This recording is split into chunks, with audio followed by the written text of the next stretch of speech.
स्वागत है आप सभी लोगों का इस वीडियो में। आज की इस वीडियो में बेटा हम बात करने वाले हैं अपने चैप्टर कौन सा है हमारा कोऑर्डिनेट ज्योमेट्री का इंट्रोडक्शन की हम यहाँ पे बात करने वाले हैं, जो कि आपका क्लास 10 का। इसमें सारे के सारे कॉन्सेप्ट हम जल्दी से रिवाइज कर लेंगे ताकि हम इसके बढ़ सके एक्सरसाइज पे। ठीक है, तो इंट्रोडक्शन हम यहाँ पे सारे कॉन्सेप्ट के सारे फॉर्मूले के बारे में बात करेंगे। सबसे पहले हम बात करते हैं अपने चैप्टर के नाम के बारे में कि व्हाट इज हमारा coordinate geometry. Coordinate geometry basically है क्या हमारे पास। देखो भाई, अगर मैं बात करूं आपसे कोऑर्डिनेट की, किसकी बात करूं बेटा मैं आपसे, कोऑर्डिनेट की। मैम ये कोऑर्डिनेट है क्या? वैसे आपने क्लास 9 में ही पढ़ चुके होंगे आप सभी लोग। बेसिकली हम कोऑर्डिनेट को हम बोल देते हैं पेयर ऑफ टू नंबर्स। क्या हमारे पास जो नंबर्स लिखे हैं उनको हम ब्रैकेट्स में लिख दे तो वो हमारे कहला देते हैं कोऑर्डिनेट। फॉर एग्जांपल 2,3 लिखा है तो ये हमारे पास दो पेयर है। ठीक है, मतलब एक पेयर है जिसमें दो नंबर्स है और इसको हमने क्या लिख दिया है बेटा, ब्रैकेट में लिख दिया है, तो ये हमारा कहलाएगा बेसिकली कोऑर्डिनेट कहलाएगा। एंड इसमें एक इंपॉर्टेंट बात है, कोऑर्डिनेट में सबसे पहली वैल्यू हमारी x कहलाती है एंड दूसरी वैल्यू बेटा हमारी क्या कहलाती है, y कहलाती है। अगर मैं बात करूं 2 हमारा x हो जाएगा और y की बात करूं तो वो हमारा हो जाएगा 3 हो जाएगा। कोऑर्डिनेट का मतलब समझ आ गया। अब आप सभी लोगों ने यहाँ पे आपके पास 2 एक्सिस तो सुनी होंगी, आपकी होती है यहाँ पे 2 एक्सिस। ये वाली x एक्सिस होती है, ये वाली बेटा क्या होती है, y एक्सिस होती है। इसको हम बोल देते हैं कार्टेशियन प्लेन। क्या बोल देते हैं बेटा, कार्टेशियन प्लेन बोल देते हैं। ये बीच वाला ओरिजिन कहलाता है जिसके जो कोऑर्डिनेट होते हैं 0,0, मतलब एक ऐसा पॉइंट होता है जहां पर x भी 0 एंड y बेटा क्या होता है 0 होता है। ठीक है, अब यहाँ पे 4 कोऑर्डिनेट होता है, first, second, third and fourth. ठीक है, ये सारी चीजें तो आप सभी लोगों को पता होंगी। अब जो मेनली हमें चीज पढ़नी है ना क्लास 10 की कोऑर्डिनेट ज्योमेट्री में, वो हमें पढ़ने हैं यहाँ पे 3 फॉर्मूले। कितने फॉर्मूले?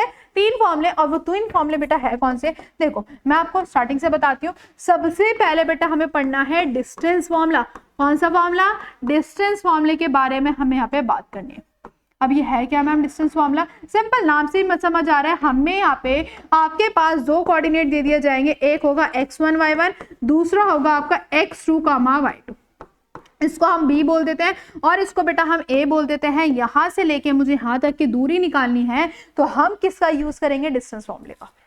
ठीक है, कि सिंपल किसका यूज करेंगे बेटा, डिस्टेंस फॉर्मूले का यूज करेंगे। अब मैम डिस्टेंस फॉर्मूला होता क्या है वो समझ लेते हैं। देखो, अगर हमें 2 पॉइंट की दूरी निकालनी है तो हम क्या करेंगे, रूट में x2 - x1 का होल स्क्वायर, x2 - x1 का whole square plus y2 - y1 का क्या कर देते हैं मैम, होल स्क्वायर कर देते हैं। एंड दिस इज योर कौन सा फॉर्मूला, डिस्टेंस फॉर्मूला। इस तरह से हमें 2 कोऑर्डिनेट दे दिए जाएंगे और उसका डिस्टेंस निकालना होगा। फॉर्मूला कौन सा अप्लाई करेंगे, ये वाला अप्लाई करेंगे। क्लियर, सिंपल सी चीज, एक एग्जांपल से समझ लेते हैं। आ जाओ भाई, जैसे मान लो आपको 2,3 दे दिया गया है एंड 4, क्या दे दिया गया है, 4। इसका मुझे डिस्टेंस निकालना है। क्या निकालना है बेटा, डिस्टेंस निकालना है। तो हम कैसे निकालेंगे, पहले को x1 y1, दूसरे को x2 और y2।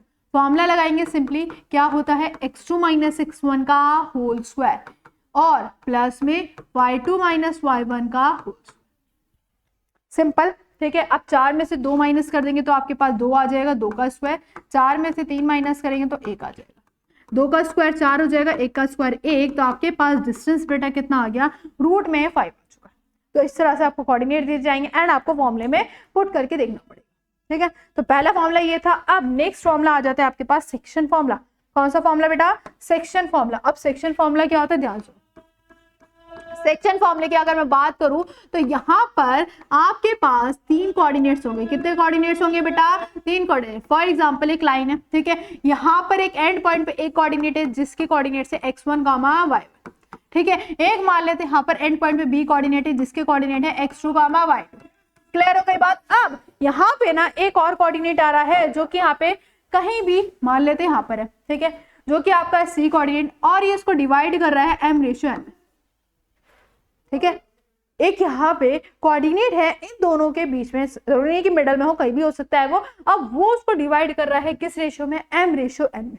ठीक है, m/n में। तो हम मान लेते हैं c के कोऑर्डिनेट x3, y3। अब हमें यहाँ पे बेसिकली c के कोऑर्डिनेट्स निकालने। समझ आए, दोनों एंड पॉइंट्स पे कोई कोऑर्डिनेट है, उसके यहाँ पे बीच में कोई भी एक c कोऑर्डिनेट है, वो जो रेशियो है वो किस रेशियो में डिवाइड हो रहा है, m/n में डिवाइड हो रहा है। हमें c के कोऑर्डिनेट्स निकालने हैं तो हमारे पास फॉर्मूला क्या लगता है वो मैं आपको यहाँ पे बताने वाली हूँ। देखो, अगर मुझे c के कोऑर्डिनेट्स निकालने हैं x3, y3 के, तो हमारे पास फॉर्मूला बनेगा m जो पहला रेशियो है, फिर x2 plus n x1। Upon में बेटा क्या आ जाएगा, इन दोनों रेशियो को क्या कर देंगे, प्लस कर देंगे। ये पूरा पूरा एक्स कोऑर्डिनेट आ गया। अब वाई कोऑर्डिनेट की बात करें तो my2 प्लस ny1 अपॉन में m प्लस, ठीक है। इस तरह से हमारा ये सी के कोऑर्डिनेट्स निकल जाते हैं। क्लियर है बेटा, ठीक है। ये था हमारा क्या, सेक्शन फॉर्मूला, ठीक है। इस तरह से हम सेक्शन फॉर्मूला लगा देंगे। अब नेक्स्ट जो फॉर्मूला है बेटा वो है आपका मिड पॉइंट फॉर्मूला। कौन सा फॉर्मूला है बेटा, आपका mid point formula. Mid point formula में भी सिंपल सेक्शन फॉर्मूला जैसा ही होता है, बस उसमें जो रेशियो होता है वो सेम होता है। रेशियो बेटा आपका क्या होता है, सेम होता है। जैसे मान लो यहाँ पर x1, y1 है, यहाँ पे b कोऑर्डिनेट है जो कि आपका x2, क्या है बेटा, y2 है। यहाँ पे बीच में c कोऑर्डिनेट है जो कि आपका x3, y3 है। और ये बोल रखा है, ये डिवाइड कर रहा है 1:1। वहां पर कुछ भी हो सकता है, वहां पे 2:3 भी हो सकता है, 3:2 भी हो सकता है, इसके अलावा 4:1 कुछ भी हो सकता है, लेकिन यहाँ पे हमेशा सेम होंगे, हमेशा 1:1 में डिवाइड करेगा। तो 1:1 में डिवाइड करेगा तो हम c कैसे निकालेंगे, सिंपल है। c अगर हमें निकालना है, x3, y3 निकालना है, तो हम क्या करेंगे, x1 प्लस x2 अपॉन में 2, x1 प्लस x2 अपॉन में 2 and y1 plus y2 upon में 2 कर देंगे। तो हमारे पास क्या आ जाएगा बेटा, मिड पॉइंट फॉर्मूला आ जाएगा।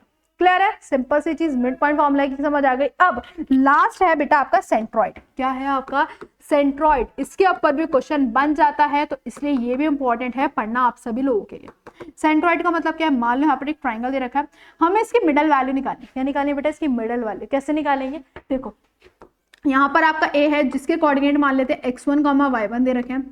यहाँ पे मान लेते हैं आपका b कोऑर्डिनेट है जिसके कोऑर्डिनेट क्या है, x2, y2। एंड यहाँ पे आपको c दे रखा है जो कि क्या है, आपके x3, y3। ठीक है, अब मान लेते हैं यहाँ पे बीच में जो है वो d है। ठीक है, हमें क्या निकालने बेटा, d के कोऑर्डिनेट्स निकालने। किसके कोऑर्डिनेट्स निकालने, d के कोऑर्डिनेट्स निकालने। तो हम कैसे निकालेंगे, इसको हम सेंट्रॉइड बोल देते हैं। तो हमारे पास सिंपली क्या करना होता है, जितने भी x कोऑर्डिनेट है इन सबके, उनको सबको प्लस कर दो, सबको प्लस कर दो। डिवाइडेड बाय किससे कर दो बेटा, 3 से। ऐसे अगर हमें y निकालना है तो सारे y कोऑर्डिनेट्स को प्लस करो और डिवाइडेड बाय बेटा किससे कर दो, 3 से। इस पे आपका MCQ बन सकता है। ठीक है, सेंट्रॉइड निकालने का तरीका ये है। क्लियर हो गई। तो ये था आपके सारे के सारे फॉर्मूले। सबसे पहले distance, then section, midpoint formula and centroid formula. तो ये था बेटा आपका कोऑर्डिनेट ज्योमेट्री का इंट्रोडक्शन वीडियो। अगर आपको इसकी एक्सरसाइज चाहिए तो चैनल को सब्सक्राइब कर लो, और अगर आपको इसकी PDF भी चाहिए, सारी चीजें नोट्स भी चाहिए, तो ये है बेटा मेरी Instagram ID। आप इस पे जाके मेरे को मैसेज कर सकते हो कि मुझे क्या चाहिए बेटा, मुझे इसकी PDF चाहिए। इन सारी चीज़ों की जो भी हम यहाँ पे कर रहे हैं, NCERT के एक्सरसाइज की या इंट्रोडक्शन की वीडियो की PDF चाहिए या फॉर्मूला शीट भी चाहिए, तो इस पे आप जाके मुझे मैसेज कर सकते हो, मैं आपको जरूर भेज दूंगी। ठीक है, तो मिलते हैं बेटा नेक्स्ट वीडियो में। और एक काम करना है, अपने इस चैनल को सब्सक्राइब कर देना, अपने दोस्तों के साथ शेयर करना है, लाइक करना है। मिलते हैं नेक्स्ट वीडियो में।